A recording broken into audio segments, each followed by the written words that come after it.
Hi friends, welcome back to Nappoos kitchen. ഇന്ന് ഞാനിവിടെ ഒരു പലഹാരത്തിൻ്റെ റെസിപ്പിയുമായിട്ടാണ് വന്നിട്ടുള്ളത്. നമുക്ക് വൈകുന്നേരത്തെ ചായയോടൊപ്പം കഴിക്കാൻ പറ്റുന്ന നല്ല ടേസ്റ്റ് ആയിട്ടുള്ള ഒരു പലഹാരമാണിത്.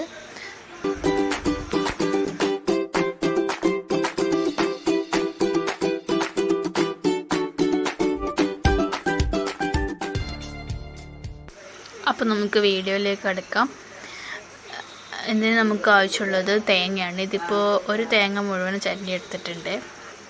എന്നിട്ടൊരു പാൻ വെച്ച് അത് ചൂടായിട്ടാകുമ്പോൾ നമുക്ക് ഈ തേങ്ങ അതിലേക്ക് ഇട്ട് കൊടുക്കാം.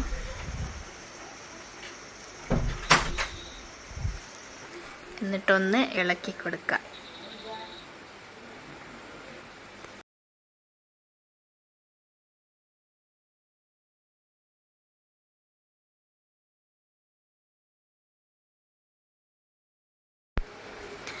നമുക്ക് കുറച്ച് വെള്ളം ഒഴിച്ച് കൊടുക്കുക, ഒരു കാൽ ഗ്ലാസ് വെള്ളം. പിന്നെ ഇതിലേക്ക് ആവശ്യത്തിനുള്ള പഞ്ചസാരയും കൂടി ചേർത്ത് വെക്കാം. കുറച്ചധികം ആയാലും കുഴപ്പമില്ല. പിന്നെ അതിൻ്റെ ഫ്ലേവറിന് ആവശ്യമായ ഏലക്കായ പൊടിച്ചതും കൂടി ചേർത്ത് അതൊന്ന് നന്നായിട്ട് മിക്സ് ചെയ്യാം. അപ്പോൾ ഇതിൽ ഞാൻ 1 ടീസ്പൂൺ RKG ചേർത്ത് കൊടുത്തിട്ടുണ്ട്. ആദ്യത്തെ ചേർക്കാൻ വിട്ടുപോയതാണ്.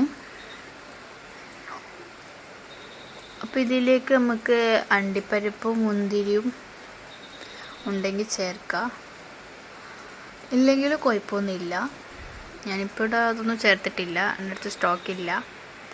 ഇത് നന്നായിട്ട് ഇളക്കുക. അതിന് കുറച്ച് ആ വെള്ളമൊക്കെ ഒന്ന് വറ്റി ഡ്രൈ ആവുന്നത് വരെ കുഴക്കാം. നമുക്കിതിൽ മാവ് റെഡിയാക്കി എടുക്കണം. അത് ഞാനൊരു കുറച്ച് വെള്ളത്തിൽ ഉപ്പ് മിക്സ് ചെയ്ത് വെക്കാം. എന്നിട്ട് മൈദപ്പൊടിയാണ് ഉപയോഗിക്കുന്നത്. അപ്പോൾ നിങ്ങളുടെ അടുത്ത് എത്ര തേങ്ങയാണോ നിങ്ങൾ എടുത്തിട്ടുള്ളത് അതിനാവശ്യമായ മൈദ എടുക്കുക.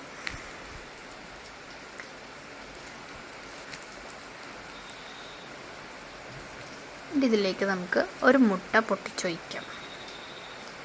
എന്നിട്ട് നമ്മൾ നേരത്തെ ഉപ്പ് കലക്കി വെച്ച വെള്ളവും കൂടി ചേർത്ത് ഇതൊന്ന് കുഴച്ചെടുക്കാം. നമ്മൾ സാധാരണ ചപ്പാത്തിക്ക് പൂരിക്കൊക്കെ കുഴക്കുന്നത് പോലെ കുഴച്ചെടുക്കാം. നിങ്ങൾ ഈ ചാനൽ സബ്സ്ക്രൈബ് ചെയ്യാതെയാണ് കാണുന്നതെങ്കിൽ പ്ലീസ് ഒന്ന് സബ്സ്ക്രൈബ് ചെയ്ത് തൊട്ടടുത്തുള്ള ബെല്ലൈക്കൺ കൂടെ എനേബിൾ ചെയ്യണം. അപ്പോൾ വെള്ളം ആവശ്യത്തിന് മാത്രം നോക്കിയിട്ട് ഒഴിച്ചിട്ട് കുഴച്ചെടുക്കാം.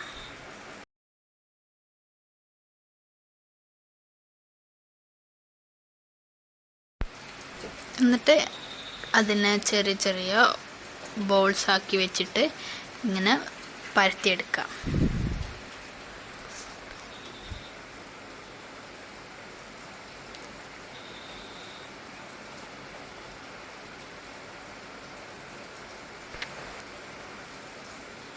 എന്നിട്ട് നമുക്ക് ഇത് നേരിങ്ങനെ പരത്തിയിട്ട് ഇത് നമുക്ക് ഒരു റൗണ്ട് ഷേപ്പിൽ കട്ട് ചെയ്തെടുക്കണം. ഞാനിതിലൊരു മൂടി വെച്ചാണ് ഇത് മുറിക്കുന്നത്.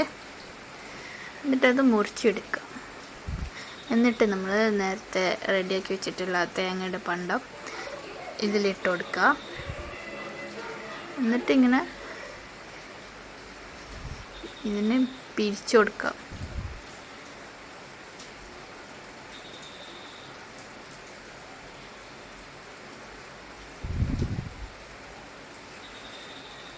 ഇതുപോലെ നല്ല നീറ്റായിട്ട് പിരിച്ചെടുക്കാം. ബാക്കി ബോൾസും ഇങ്ങനെ പരത്തി അത് മുറിച്ചെടുത്തിട്ട് അതിൽ തേങ്ങാപ്പട്ട വെച്ചിട്ട് പിരിച്ചെടുക്കാം.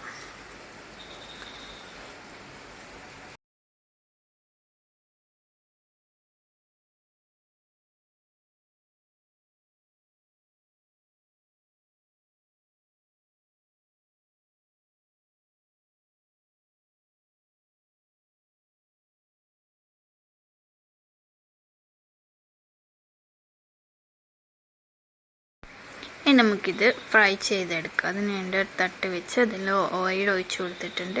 ഓയിൽ ചൂടായിട്ടാകുമ്പോൾ നമുക്കിത് ഓരോന്നായിട്ട് ഇട്ടിട്ട് ഫ്രൈ ചെയ്തെടുക്കാം.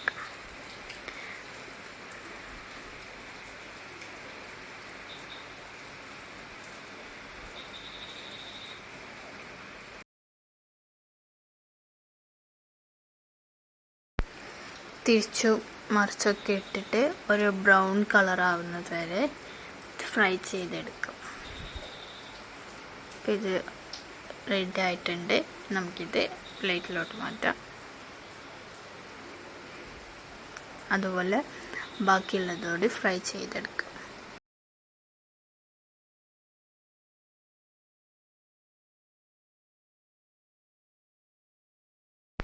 അപ്പോൾ ഇത് സിമ്പിളായിട്ട് ഉണ്ടാക്കിയെടുക്കുക. എല്ലാവരും ട്രൈ ചെയ്ത് നോക്കണം. നല്ല ടേസ്റ്റാണ്. അപ്പോൾ നിങ്ങൾക്ക് ഈ വീഡിയോ ഇഷ്ടപ്പെട്ടെങ്കിൽ ലൈക്ക് ചെയ്യാനും ഷെയർ ചെയ്യാനും മറക്കരുത്.